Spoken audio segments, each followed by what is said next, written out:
Volleyball William G Morgan என்பவரால் 1895 கண்டுபிடிக்கப்பட்டது.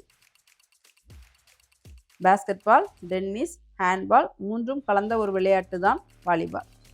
உலகத்தில் நிறைய பேர்களால் விரும்பியது வாலிபால். ஆனால் திருநெல்வேலியில் வாலிபால்னா மாடசாமி.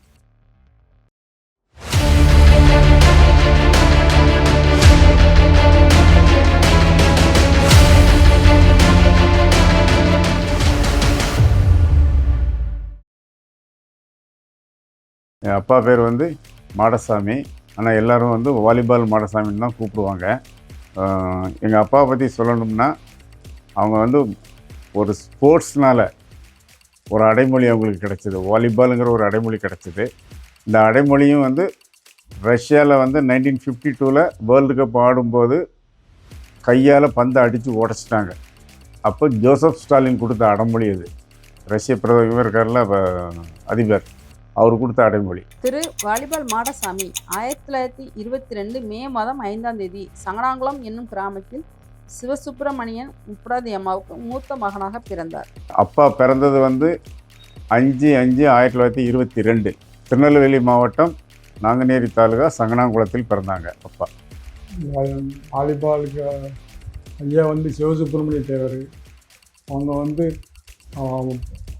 ஆம்பளை 5, பொம்பளை 3. அப்பாவோட எங்கள் தாத்தா வந்து கொழும்புல வந்து பிஸ்னஸ் பண்ணிக்கிட்டு இருந்தாங்க. அவரை நிறைய பேருக்கு தெரிந்திருந்தாலும் அவரின் தனிப்பட்ட வாழ்க்கை பலருக்கும் தெரியவில்லை. பொது வாழ்க்கையில் மிகவும் ஈடுபாடு உள்ள மனிதர். ஆனால் அவரால் குடும்பத்தருடன் நேரம் செலவு செய்ய முடியவில்லை. வீட்டுக்கு மக்களுக்கு அவளை நம்ம அப்பானே தெரியாது. சங்கர் ஒரு சித்தப்பாவை தான் அப்பான்னு கூப்பிடணும். அவ்வளோ பெரிய பேர் தெரியாமல் அவளுக்குள்ள வாலிபால் வீட்டுக்கே வரமாட்டான். அவருக்குள்ள எப்பொழுதும் வாலிபால் அப்படிங்கிற வரி இருந்துக்கிட்டே தான் இருந்தது. அப்பாவோட விளையாட்டில் வந்து அவங்க போடுற சர்வீஸ் தான் வந்து ரொம்ப இம்பார்ட்டண்ட்டு. ஹை சர்வீஸ் போடுவாங்க. அவங்க ஹை சர்வீஸ் போட்டுட்டு குளுக்கோஸ் சாப்பிடுவாங்க. பந்து கீழே இறங்கவே செய்யாது. ஆமாம், எல்லோரும் என்ன நினைப்பாங்கன்னா மேலேருந்து வந்து அவுட்டில் தான் விழுன்னு நினைப்பாங்க. அது பாயிண்ட்டாக கார்னரில் கரெக்டாக விழும். என்னென்னா அவர் போடுறது சர்வீஸை யாரும் எடுக்க முடியாது. அவர் போட்ட சர்வீஸுக்கு ஒன்றே ஒரு 2 மணி உயரம் போய் தான் கீழே விழும். அதில் விழுந்ததுலாம் 2-3 பேருக்கு எடுத்ததில் நாடியில் பட்டு ரத்தம் வந்துச்சு. அவ்வளோ ஸ்பீடாக போடுவோம். அவ்வளோ மாதிரி இந்த உயரம் மாதிரி சர்வீஸ் யாரும் இதுவரையில் போடலை. அவங்க மேட்ச்சு டோர்னமெண்ட் ஆடும்போதே இந்த டீம் ஒரு மாதிரி இருக்குனாக்கே அவங்கள முதல்ல 2 கேம் எடுக்க விட்ருவாங்க. அவன் டயர்டாகிடுவான். அப்புறம் தான் இவங்க வச்சு இது பண்ணுவாங்க.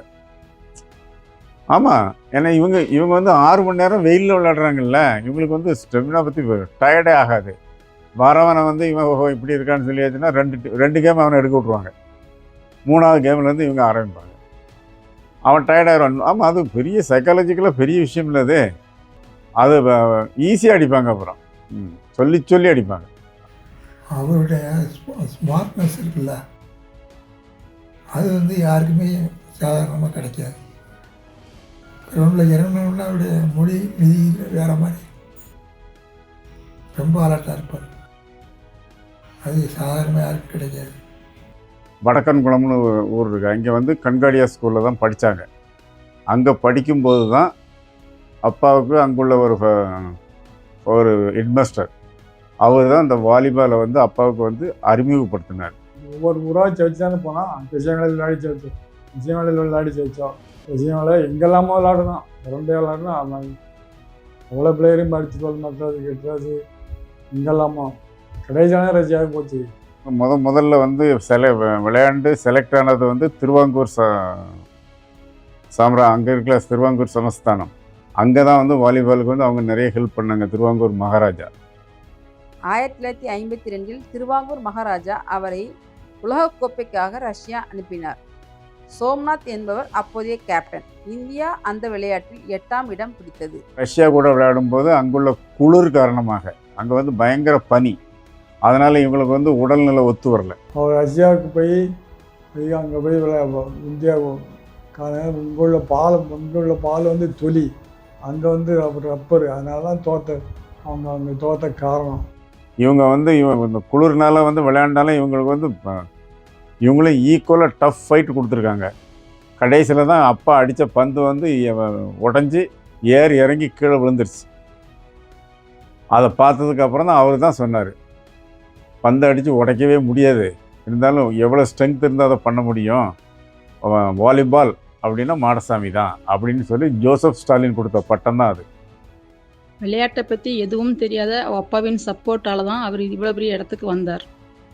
எங்கள் அப்பா எல்லாத்தையுமே வந்து என்ன பண்ணாங்கன்னா விளையாட்டுறதுக்கு வந்து ரொம்ப ஊக்கப்படுத்தினாங்க. யார் தாத்தா ஃபுல் சப்போர்ட்டு.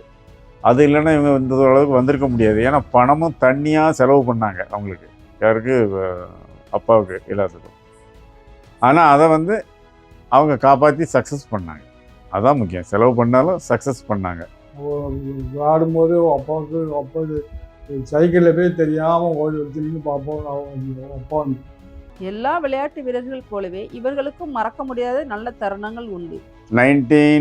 ஆமாம், அவங்களுக்கு மறக்க முடியாத ஒரு விளையாட்டு எங்கன்னா சென்னை மெரினா பீச்சில் கம்போடியா டீம்.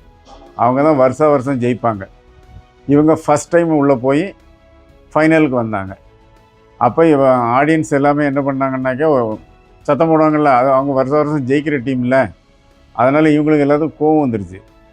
அவங்கள அசிங்கப்படுத்தணும், இவங்களை வந்து இது பண்ணணும்னு சொல்லி விளையாடும்போது 5 செட்ஸ், அதில் 2 செட்டு யார் எடுத்துகிட்டு அவனை எடுக்க விட்டாங்க, யார் கம்போடியா டீம் எடுத்து. 3ஆவது செட் எடுத்தாச்சுன்னா வின்னர் தானே.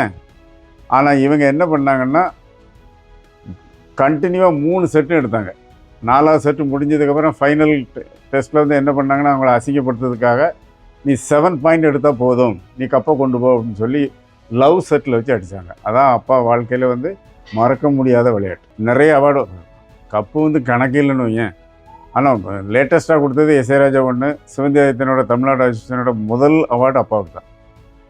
கேரளா ஜிம்மி ஜார்ஜ் ஃபவுண்டேஷன் அவங்களும் கொடுத்த முதல் ஷீல்டு அப்பாவுக்கு தான். விளையாட்டிலிருந்து ஓய்வு பெற்ற பின் பஞ்சாயத்து தலைவராக தேர்வு செய்யப்பட்டு ஊர் மக்களுக்கு நல்லது செய்தார். விளையாட்டில் ஓய்வு பெற்றாலும் நிறைய வாலிபால் டோர்னமெண்ட் நடத்தினார் தனது சொந்த செலவில். ரஷ்யாவில் விளையாண்டுட்டு வரும்போது ராமநாதபுரம் மன்னர் சேதுபதி அவர் தான் வரவேற்பு கொடுத்தாரு. அவங்க இதில் இது பண்ணி தான் இங்கே தான் இருந்தாங்க அப்பாலாம். அவங்க இருக்கும்போது அவங்க தான் அண்ணா போஸ்ட்டு. நல்ல இந்த கிராமத்துக்கு எல்லாத்துக்கும் ரோடு வீடு எல்லா முதல் ரோடே கிடையாது. இந்த ரோடு அந்த ரோடு எல்லாமே அவள் தான் கொண்டு வந்தோம். எங்கள் ஊரில் வந்து நாங்கள் வந்து வாலிபால் டோர்னமெண்ட் 50 வருடத்துக்கு முன்னாடி நடத்தினோம். அதுவும் நைட்டில் நடத்தினோம், மின்னொளியில்.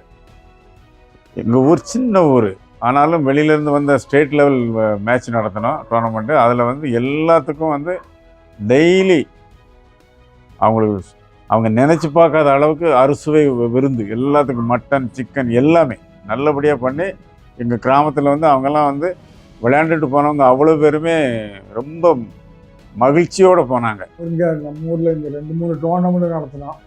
இங்கே இந்த ஜானவாதத்தில் டோர்னமெண்ட் நடத்துகிறாங்க. எல்லாமே ஒரு கேரளா கவர்மெண்ட், அந்த கவர்மெண்ட்லாம் இங்கே வந்து கேரளாக்காரங்கெல்லாம் விளையாடுனோம். அப்போவுமே 100 கடை 250 கடை டோர்னமெண்ட் நடத்துறது செலவழிப்போம். கடைசியில் வந்து அவங்களுக்கு வந்து கொஞ்சம் இது வந்தது, சுகர். கொஞ்சம் அலைஞ்சி இது பண்ணி கொஞ்சம் உடலை வந்து வாயை இது பண்ணாமல், உணவு கட்டுப்பாடு இல்லாமல் கொஞ்சம் இதாக இருந்தாங்க. அப்பவும் சிவந்தி ஆதித்தன் தான் இது தெரிஞ்சு மதுரை மீனாட்சி மிஷனில் கொண்டு அவர் தான் சேர்த்தார். அங்கே வச்சு தான் 2000 அக்டோபர் 20 அப்பா வந்து இறந்துட்டாங்க.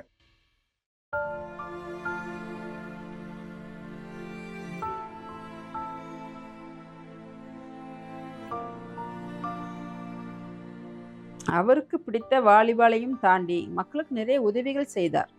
அவர் விளையாட்டை அவர் மட்டும் ரசிக்கவில்லை, சுற்றி உள்ளவர்களும் ரசித்தார்கள். இப்படிப்பட்ட ஒருவர் பலராலும் அறியப்படாமல் 20/10/2000 மறைந்தார்.